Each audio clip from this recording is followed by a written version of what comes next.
Madame la maire, mes chers collègues, le mardi 22 mars dernier s'éteignit à son domicile une des grandes figures de la famille de la droite libérale parisienne, mon amie Annick Bouchara. Annick faisait partie de cette nouvelle génération de femmes politiques. Je pense à Simone Veil, Françoise Giroud, Alice Saunier-Séité, qui s'étaient engagées en avril 1974 pour l'élection du ministre des Finances de l'époque, Valéry Giscard d'Estaing. Ces femmes étaient des pionnières. Elles incarnaient une rupture profonde avec la politique de leur époque. Par-delà les obstacles, elles ont dédié leur énergie à leur pays.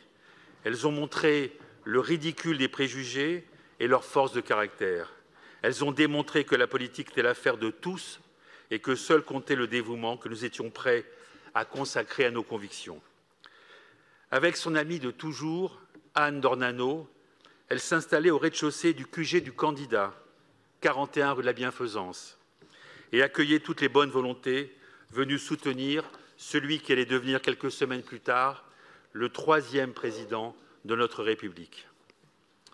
Déjà, sa bonne humeur, son charisme, sa générosité, son humour régnaient sur la campagne et tout le monde s'accordait sur ses formidables qualités humaines.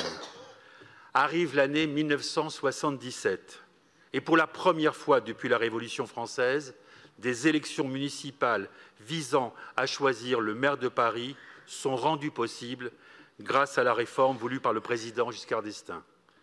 Annick Bouchara s'engage naturellement sur les listes de Michel Dornano. Mais c'est en mars 1983 qu'elle fait son entrée dans notre Assemblée, où elle siégera pendant 3 mandatures dans les rangs du groupe libéral, radical et centriste Paris Liberté, présidé par Jacques Dominati. Son humanité, son dévouement pour les autres la conduisent vers les questions relatives aux handicapés. Et vous l'avez rappelé, Madame la maire, elle deviendra conseillère déléguée en juillet 89 auprès de l'adjoint compétent, puis en janvier 91, elle sera en charge sous l'autorité de Marie-Thérèse Hermange des questions relatives à l'enfance et à la famille. Elle accomplira ses missions avec le plus grand dévouement et une redoutable efficacité, avec le même sens du devoir qu'elle apportait aux malades quand elle officiait à Lourdes comme jeune brancardière.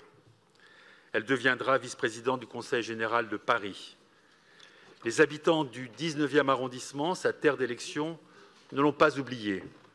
Elle assurait elle-même toutes ses permanences dans son petit local de la rue Eurial de Hénin, toujours prête à aider et accompagner les plus défavorisés. Toute sa vie, elle restera fidèle à ses convictions politiques. Elle deviendra ainsi la vice-présidente du parti d'Alain Madelin, Démocratie libérale à Paris.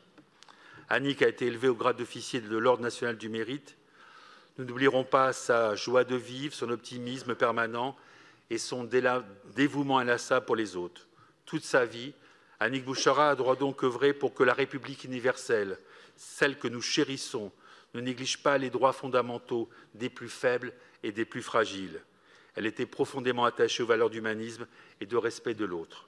Sa détermination et son éthique nous inspirent encore. Les élus du groupe Changer Paris adressent à ses enfants, à leurs conjoints et à ses petits-enfants leurs plus affectueuses condoléances. Merci.